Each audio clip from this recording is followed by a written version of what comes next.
Are you chasing money but still feel empty?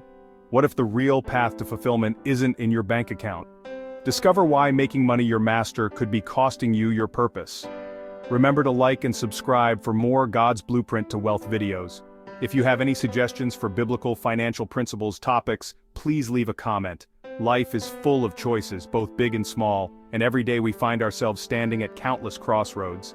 Some decisions seem trivial while others shape the very course of our lives, but among all these choices there is one that stands above the rest, a decision that defines who we are at our core.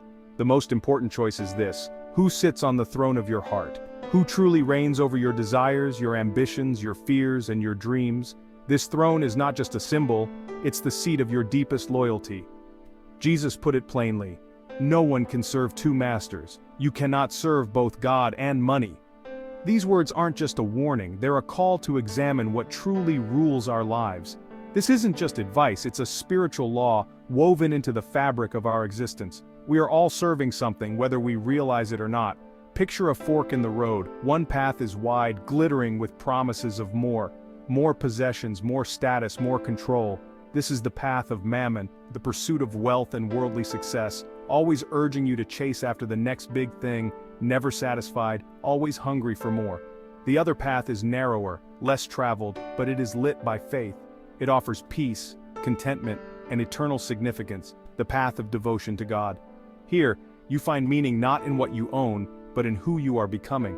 Every day, with every decision, big or small, we choose our master. Sometimes it's obvious, but often it's hidden in the little things: how we spend our time, what we prioritize, who we listen to. It's not about having money or not, it's about who calls the shots in your life. Money, success, and comfort are not evil, but when they become your master, they quietly take the throne. When your career tempts you to compromise your values, who do you obey? When you're faced with a tough choice, whose voice is loudest in your heart? When fear whispers in the dark, whose promises do you trust? Do you lean on fleeting assurances, or do you rest in the unchanging truth of God's word? The master of your heart determines your direction, your priorities, and ultimately, your destiny. The world shouts that your value is your net worth, that happiness is just one purchase away, that you are only as good as what you own or achieve. But God offers a different kind of wealth: grace, purpose, and unending love. He gives you a value that can never be bought or sold, a peace that outlasts every storm. He invites you to choose a master who gives, not takes, who frees, not enslaves. The decision is yours, and it is renewed every morning. Which master will you serve? The one who demands more, or the one who offers everything freely? Which path will you take? Your answer shapes everything: your relationships, your peace, your legacy. Every day you stand at this crossroads, whether you realize it or not. The choice is never just once, it's a daily journey. The world offers fleeting riches, momentary pleasures, and temporary applause. God offers lasting peace, true joy, and a love that never fails. Choose wisely, for your heart will follow your choice. The throne of your heart cannot be shared. Only one master can truly reign. Who will you trust with your life? Who will you allow to guide your steps, shape your dreams, and hold your future? The choice is yours today and every day. Serving a master means giving your ultimate loyalty. It's not just a matter of words or occasional gestures, it's a daily commitment, a surrender of your heart and priorities. Every choice, every action, reveals who truly holds your allegiance. Jesus showed us, God and money are two opposing kings. Their demands are different, their values are at odds, and their kingdoms never overlap. You can't serve both because each master asks for your whole heart, pulling you in opposite directions. To serve God is to anchor your life in His character, filter decisions through His wisdom, and find security in His love. It means letting His truth shape your ambitions, and trusting that His plans are better than your own. In God, you discover a foundation that never fails. You value people over possessions, relationships over profit, and store up treasures in heaven. Your life becomes rich in kindness, generosity, and connection as you invest in what truly lasts. Your identity is found in who you belong to, not what you own. You are defined by love, not by labels or bank balances. There's a deep peace in knowing you are cherished by God. Serving money, on the other hand, means your choices are driven by gain or fear of loss. Every decision is weighed by profit and risk, and your heart is never at rest. Your worth is measured by what you have, and happiness is always just out of reach. No matter how much you gain, it never feels like enough. The pursuit becomes endless and contentment slips further away. Mammon demands your time, energy, and thoughts, promising freedom but delivering anxiety. The more you chase, the more you feel trapped, caught in a cycle of striving and stress. It builds a prison of debt and desire, a foundation that crumbles in life's storms. When trouble comes, money offers no comfort, only more worry and fear. The two paths could not be more different. One is marked by peace and purpose, the other by restlessness and regret. One leads to life, the other to a gilded cage. The choice shapes your destiny, your relationships, and your soul. Who will you serve? The choice is clear, but it must be made. No one can walk both roads. Every day you decide which master you will follow. Only one master brings true freedom. When you choose God, you step into a life of hope, joy, and lasting fulfillment. God's voice is a gentle whisper, soft, steady, and often overlooked in the noise of daily life. It nudges you toward generosity, truth, and peace, inviting you to slow down and listen with your heart. This whisper asks, how can you use what I've given you to bless others? It encourages you to look beyond yourself, to see the needs around you, and to respond with kindness and compassion. The whisper leads to contentment and purpose, reminding you that true fulfillment comes not from what you own, but from how you love and serve. Money's voice, however, is a shout, loud, urgent, and relentless, echoing through advertisements, social media, and even our own thoughts. It screams, "You are not enough, you need more." This voice breeds envy, anxiety, and a constant sense of inadequacy, pushing you to chase after things that never truly satisfy. The shout of gold promises happiness with every new thing, but satisfaction never comes. The more you acquire, the more you feel you lack, trapped in a cycle of wanting. Remember the story of the rich young ruler. He walked away from Jesus, unable to let go of his wealth, missing out on the deeper joy that comes from following God. The shout of possessions drowned out the Savior's invitation, leaving him with riches but without peace. Every day we face the same choice: listen to God's quiet call to trust and give, or heed the world's demand to accumulate and protect. It's a decision that shapes our hearts and our destinies.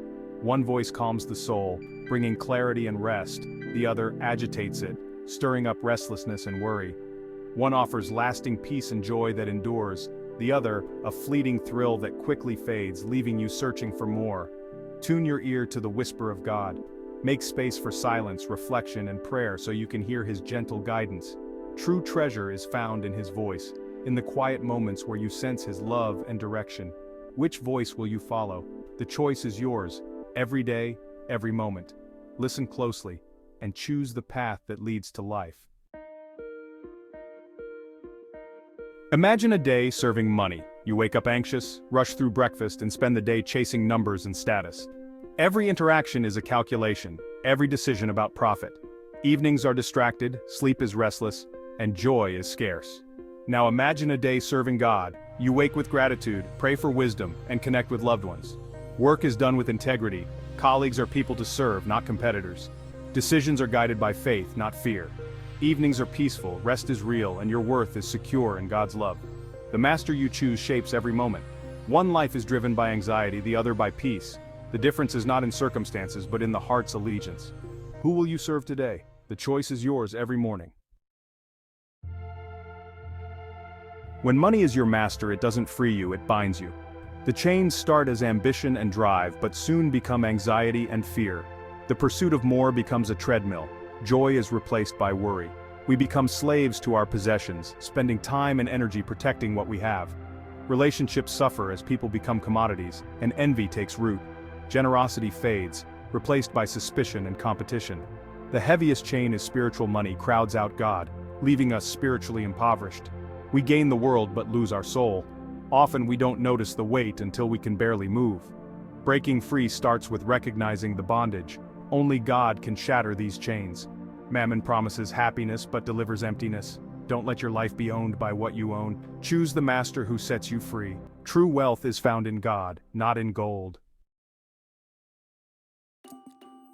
Mammon deceives us with the illusion of control. We believe money can shield us from life's uncertainties, so we work, save, and invest, trusting in our own plans. But control is a mirage. Health crises, market crashes, and disasters remind us how little we command. Money can't heal a heart, restore a relationship, or buy hope. The fortress we build with wealth is made of paper. The tighter we cling, the more anxious we become. True rest isn't found in grasping but in surrendering to God's sovereignty. We do our part, but trust Him with the outcome. This is the great exchange, our illusion of control for His real peace. In surrender, we find the security money can never give. Don't be a prisoner of your own plans. Let go and let God lead. That's where true peace lives. Serving God brings a beautiful exchange, anxiety for Christ's peace, materialism for grace. True freedom isn't doing whatever you want, but being free from what controls you. You're released from the pressure to keep up, the fear of lack, and the need to measure your worth by possessions. Money becomes a tool, not a master. When needs arise, you pray, not panic. Security is found in God, not your bank account. Generosity flows from a grateful heart, not obligation. You discover it's more blessed to give than receive. Contentment grows, not from having all you want, but from knowing God is all you need. The craving for more is replaced by gratitude for what you have. Life becomes rich, full, and free. This is the life God intends for you. Will you embrace it? Choosing God as your master is lived out in daily actions. Start by giving God your first fruits. Set aside the first portion of your income for Him. This act declares, God, you are my provider. Create a budget to steward resources wisely. Tell your money where to go. Resist consumer culture. Unsubscribe from temptations, limit comparison, and pause before big purchases. Find joy in non-material things, nature, family, service, and friendship. Cultivate contentment and gratitude. Thank God daily for what you have. Keep a gratitude journal and express thanks to others. When envy strikes, pray and thank God for your blessings. Contentment grows with practice. These steps keep money in its place, a servant, not a master. Arrange your finances to reflect your true allegiance. Let your wallet show who you serve. In the end, your life is shaped by what you treasure most. Jesus said, "Where your treasure is, there your heart will be also." If your treasure is wealth, your heart is bound to this world, subject to loss and decay. But if God is your master, you invest in a kingdom that never ends. True treasure is love, grace, and relationship, deposits in an eternal account. Every act of kindness, every gift, every prayer is a treasure in heaven. This treasure is secure, untouched by time or circumstance. Following God doesn't guarantee ease, but it promises meaning, peace, and joy. One path offers fleeting riches, the other eternal security. One master demands your soul, the other gave his life to save it. Don't trade lasting peace for temporary pleasure. Choose to serve the living God. Place your trust and heart in Him. That's the treasure that never fades. The financial teachings shared on this channel are based on biblical principles and are intended for educational and spiritual guidance only. They do not constitute professional, financial, legal, or investment advice. Always seek counsel from a licensed financial advisor or qualified professional for your personal financial decisions. We encourage prayer, discernment, and wise stewardship in all matters related to money and faith.